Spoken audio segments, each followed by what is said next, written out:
Okay, finally got the microphone working. Boy, that was a whole adventure.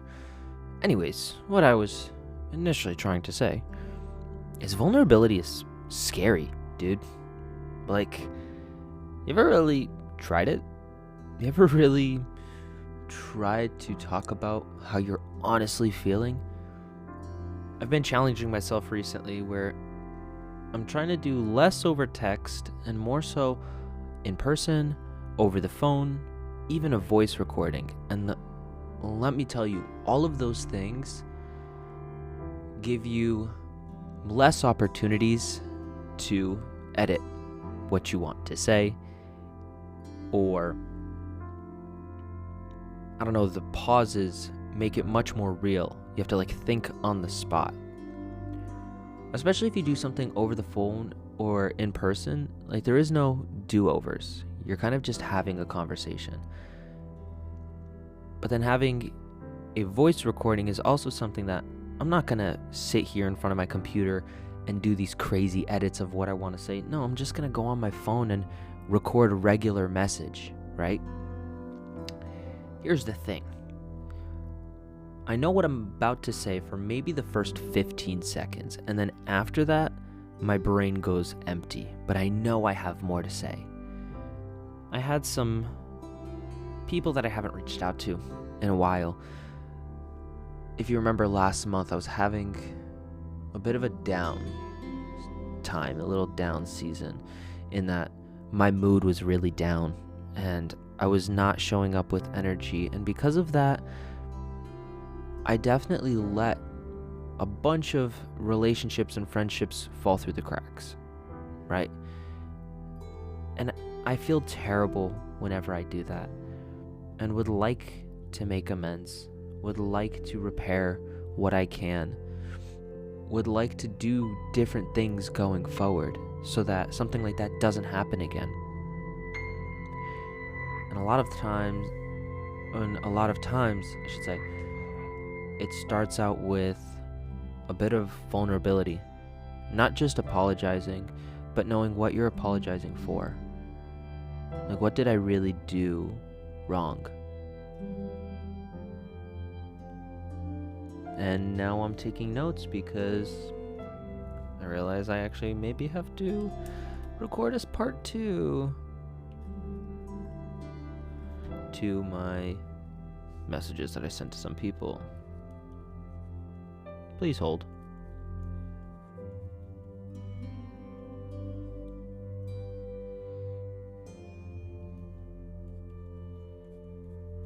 And now that we're back,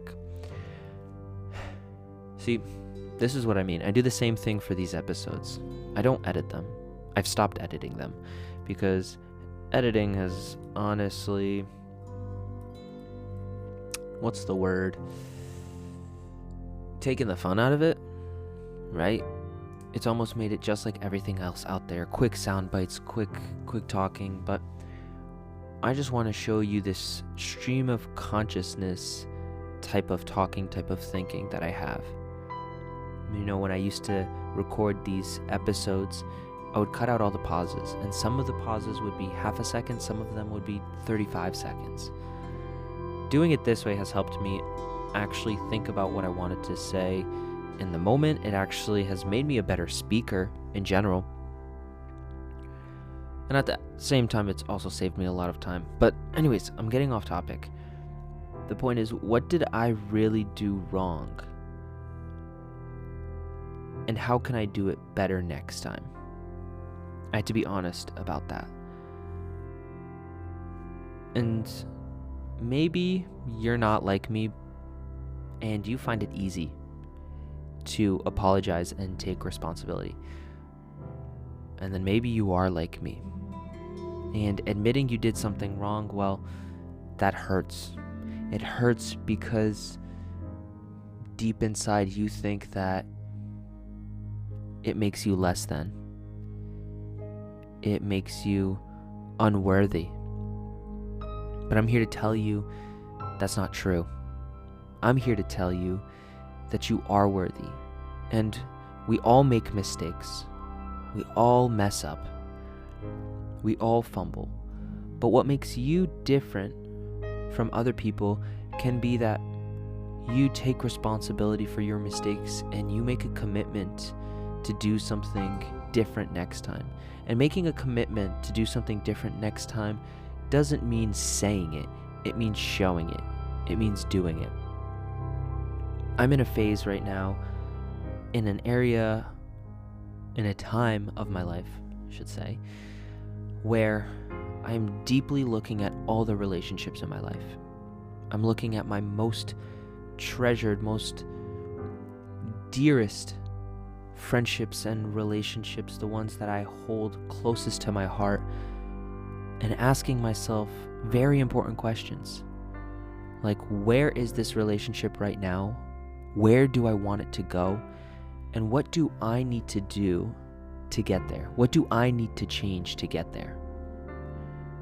How do I need to behave differently? How do I need to show up differently? What do I need to believe differently to let this friendship get to the next level?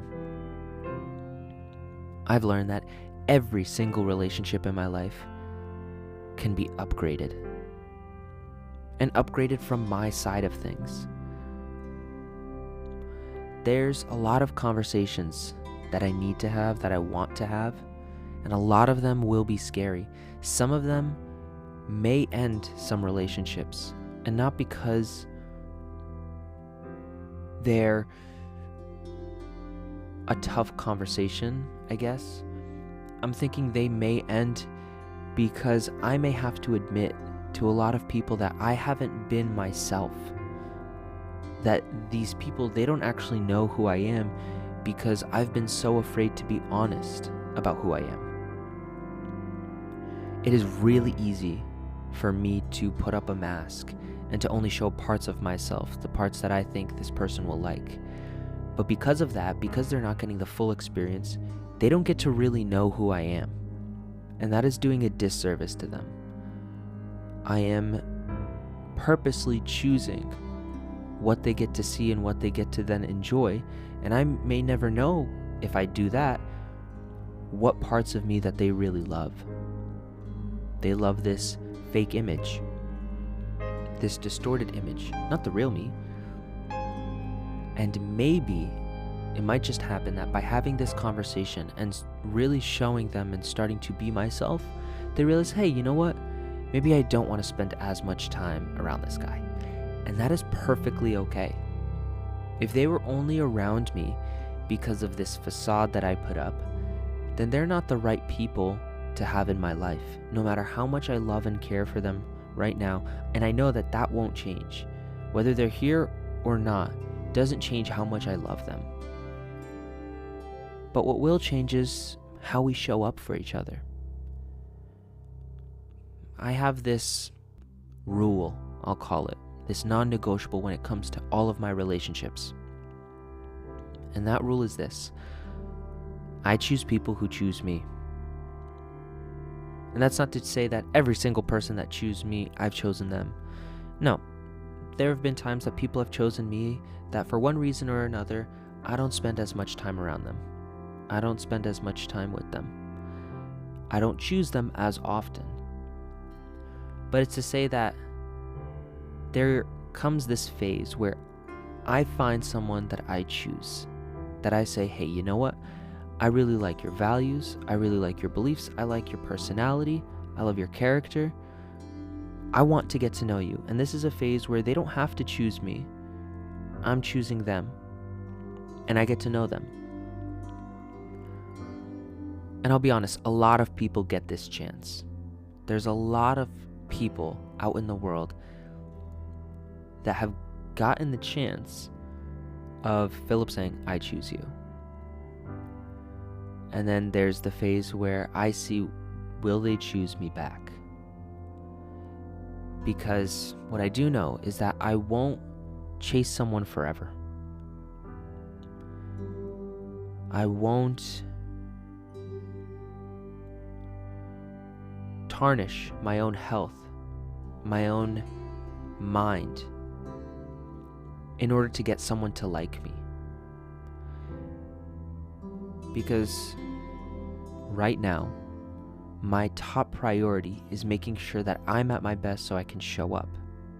as my best, and I can give at my best. I'm feeling really good right now. So anytime that I'm interacting with someone, I feel it in my body, in my mind, in my soul, in my spirit. I am showing up in such a way with so much love and patience and presence and appreciation and admiration and excitement and joy and passion, where just a few weeks ago, when I needed some time and some space to build myself back up, I was not able to give those things to other people. I was just physically in the room, but I wasn't myself. So I'm back to myself, and I understand that everybody needs some time to get back to themselves sometimes, you know? I'm back. And the way that I'm able to show up, the way that I'm able to give so much of myself is something that I am devoted to doing, or that's not the word. I am committed to doing? No, I'm losing the thought. Basically, what I'm trying to say is that the greatest gift that I can give to the people in my life is finding more and more ways to show them, to give them love.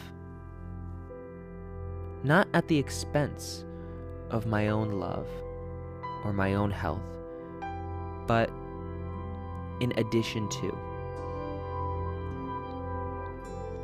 I want to love others because I have an abundance of love to give. And I know when I'm at my best, I do. I have so much of it. I've talked about it here before, how love is a muscle. And the more we practice that muscle, the stronger it is, the more we have to give.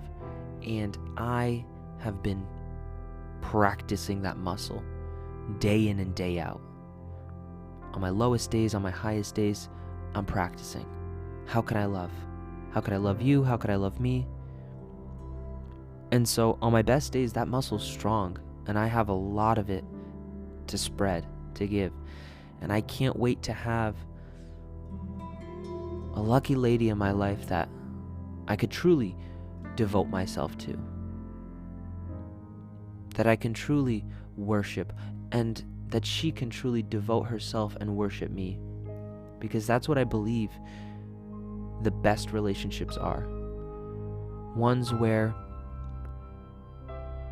you're not consumed by the self, you're consumed by us, and you work together, and their needs become your needs, and your needs become their needs, and there's just passion and love flowing, because that's where the fulfillment comes from. And it may sound radical to think, and I promise you there's layers and layers of beliefs beneath it that make it make sense. Of course, I have all the time in the world to explain those here, but I don't think you have all the time in the world to listen. So I spread out these lessons over the course of days and weeks and months. I tell you what's on my mind, and I just hope that a nugget stays in there, or a seed is planted, one for later for you to nourish and grow, and then one day reap the harvest of.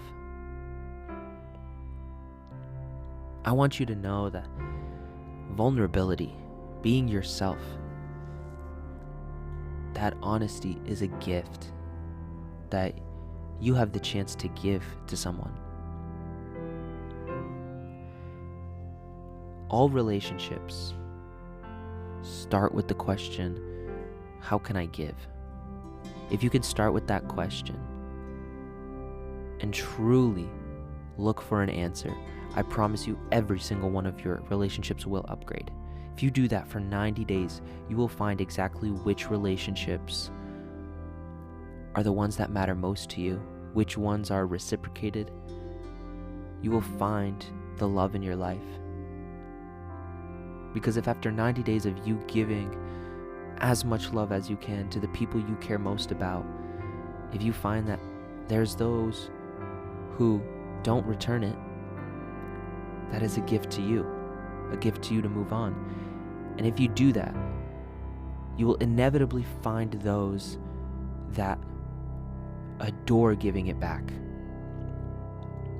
Because trust me, you will feel good giving love to someone, but it's also a gift to show them that you love them, because then they feel like they can love you, and they will feel good loving you.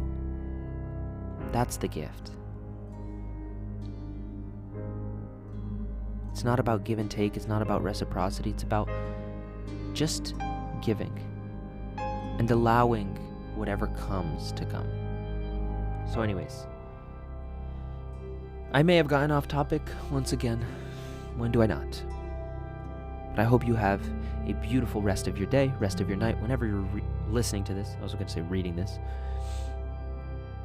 No matter what, just remember to always fill up with the love. And I look forward to seeing you in the next one. I love you.